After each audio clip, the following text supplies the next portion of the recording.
Welcome to Gabriel's World, the podcast. This is episode 100, Flirting with Disaster. Gabriel's World is a mystery, thriller, LGBTQI fiction project. Gabriel's World features New York City private investigator Gabriel Ross. The first novel in the project, The Hangman, is now available online in ebook and hard copy format. You can find links to purchase the book at gabrielsworld.com. The next book, Two-Faced Woman, is slated to be released later in 2012. GabrielsWorld.com has microfiction, short stories, illustrations, background on the stories and characters, and other interactive elements for fans, including a discussion board. Aside from the podcast on iTunes, Libsyn, and YouTube, Gabriel's World is also on Facebook and Twitter. This story is about Gabriel dealing with hard choices in difficult economic times, and how those choices can be dangerous. And now, Flirting with Disaster. Thank you for listening. This call may be recorded for training purposes. This is an attempt to recover a debt. Any information obtained may be used for that purpose. My name is Gabriel Ross. I'm a 36-year-old private investigator living in New York City on Avenue A with my cat, Archie. I'd like to think I'm pure of heart, but I'm definitely light of bank account these days.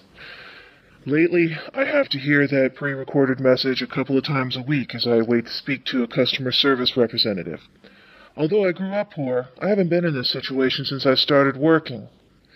Now I have a depressing game of convincing creditors that I will be paying eventually. After this latest call is taken care of, I get a potential reprieve. A friend of mine from Jersey calls me with a job offer. Bob is a good guy, but tends to hang with a lot of criminal elements. In this case, he knows some sketchy people who need a middleman for a handoff of some kind. I ask him for details, but he's not giving any. Whatever is being dealt with is not relevant, Gabriel. You don't need to know exactly what it is. Just stand guard with your gun and allow each party to verify they've received what they're supposed to. So I'm in a stressful financial bind again. This is happening more since the economy crashed. It's a new Red Dawn America with the banks as the bad guys. Back in 2005, I started my own agency after my mentor in the business died suddenly. Manny Smith had taught me to be an investigator for years, but his partner, Jerry Doninger, hated me with a passion of Yankees fans when Boston's playing in town. On my own, I've done very well with a regular roster of clients, and I still have a fair amount of business. But the current bad economy has a trickle-down effect. Not as many people can afford a private investigator these days.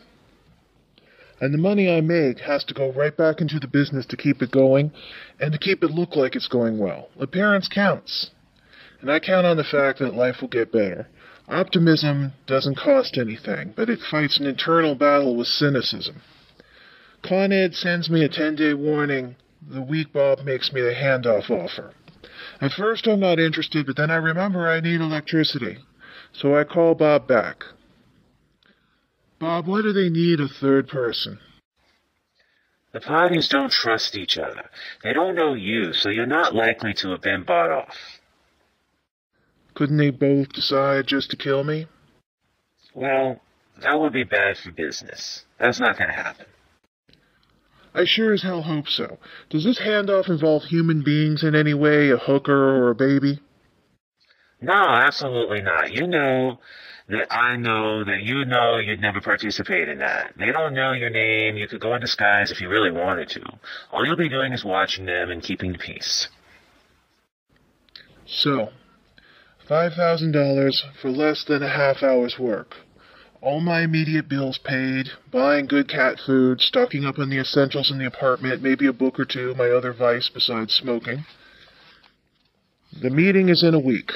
I figure I can hold out until then. The cash will be handed over prior to the meeting by each of the participants. No cash comes out, I just walk away. so a week to get through. But life is always interesting. I have a significant other, Alex.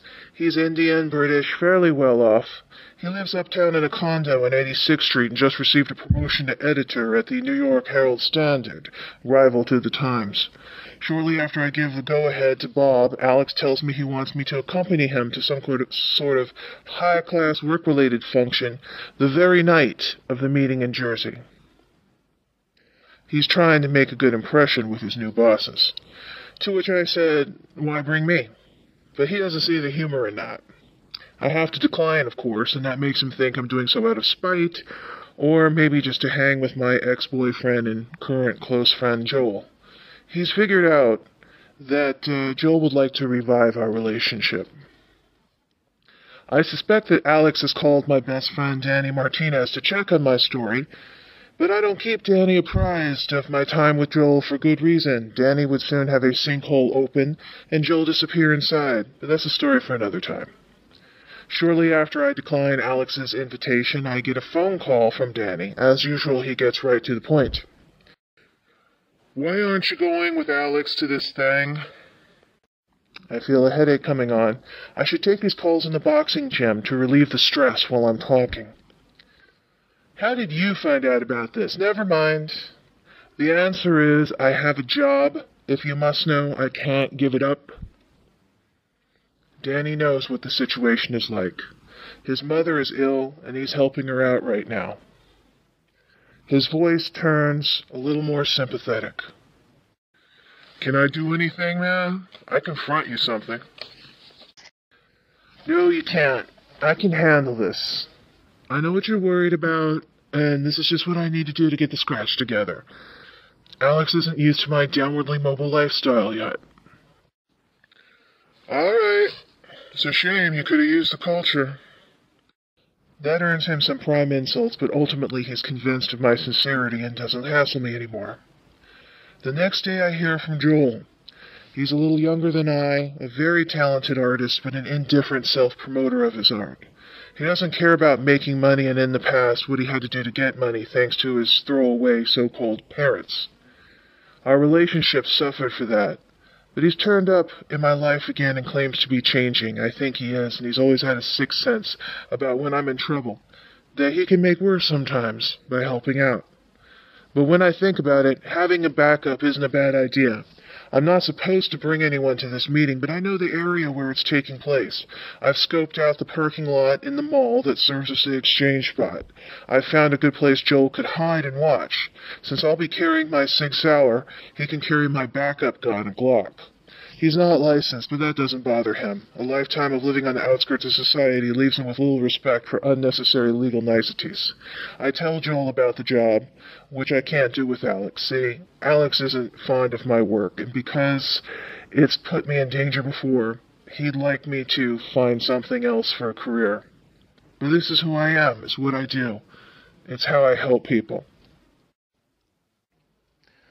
So, you want me to be there with you? This is a task I could never ask Alex to do either. But Joel's ready for it. Yes, I really do, I think, and I'd give you a percentage of what I make. No, I'm doing it for the fun.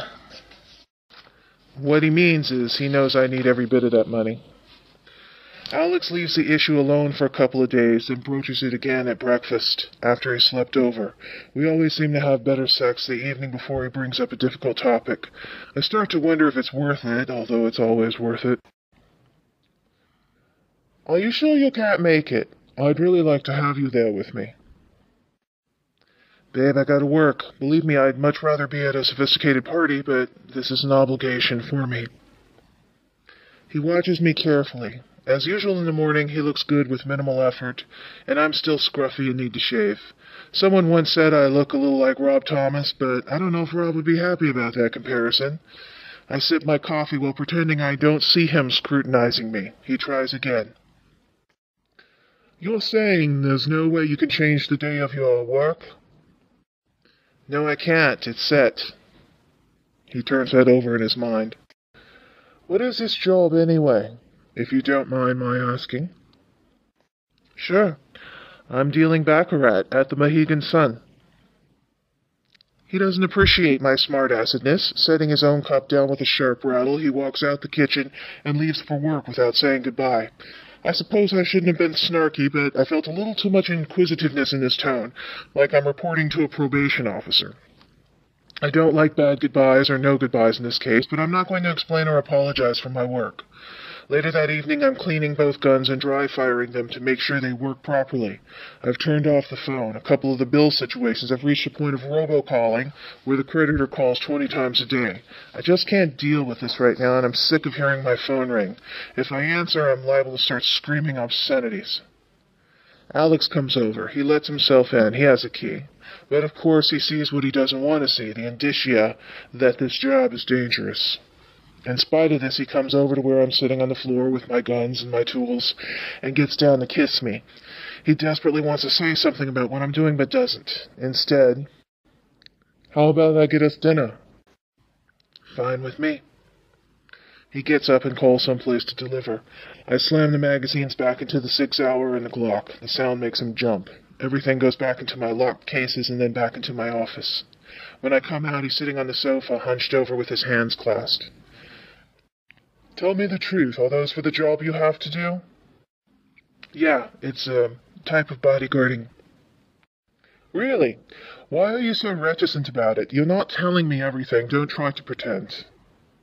I sit in an armchair for a little buffer between us. I can't sometimes. You know about confidentiality. Something's different here. Why are you doing this job? Because it's a job. It's a one-time thing. Illegal? Not on my part. That's probably not strictly true, but if I don't see the stuff they're handling, I can't say I have the knowledge. He closes his eyes.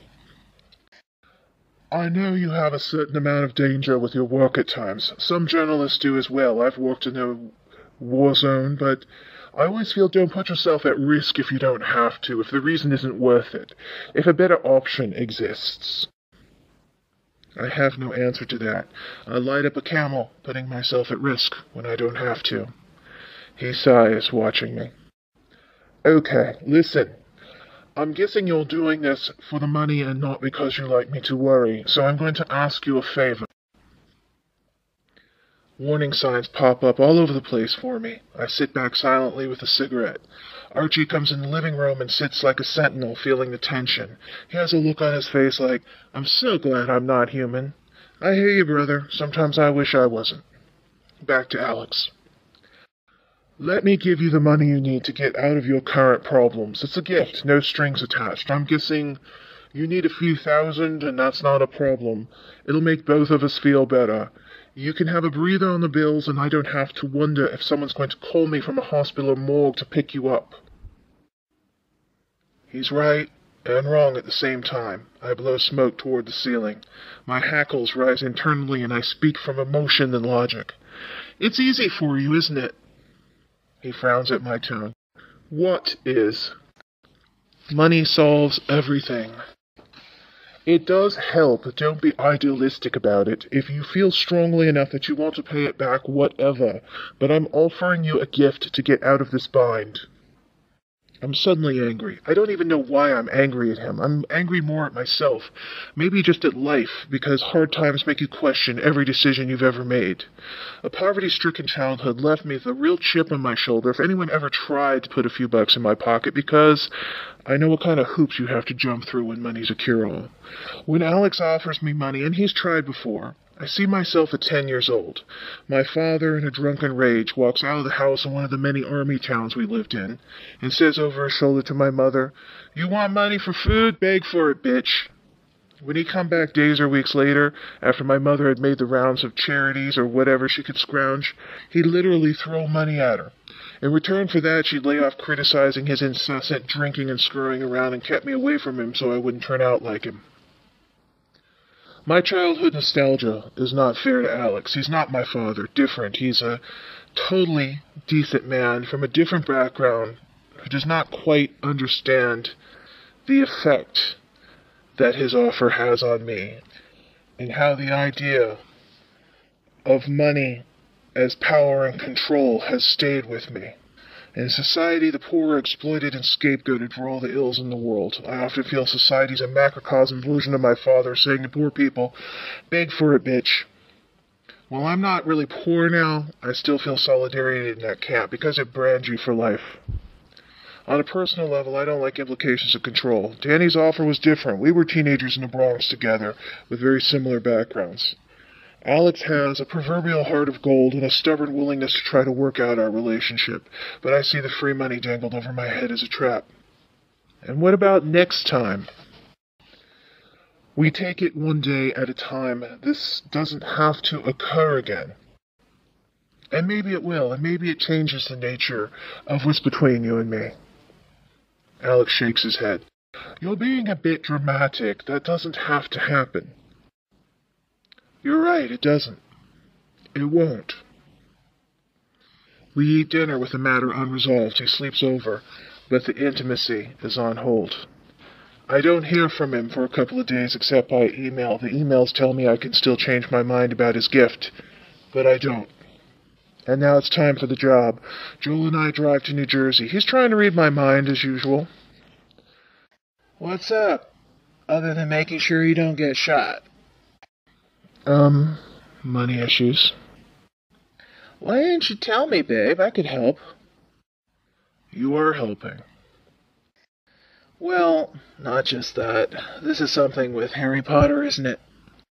That's his code for Alex. He doesn't like to say his name. Well, let's say he's not feeling the whole job thing right now. Joel smiles while looking out the window. Score 1 for his rival. He'll get over it. Part of his denial about what you need to do with your life is his ability to keep forgetting about what you do. The only problem is this will come up again and he won't remember anything you told him this time either.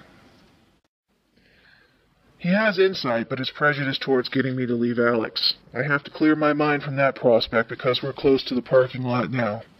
On the western edge of the mall is an island of sorts with pine trees, part of the landscaping. It's 75 yards away from the meeting spot. It doesn't have a light, and the nearest lamp in the lot actually deflects light away from the trees.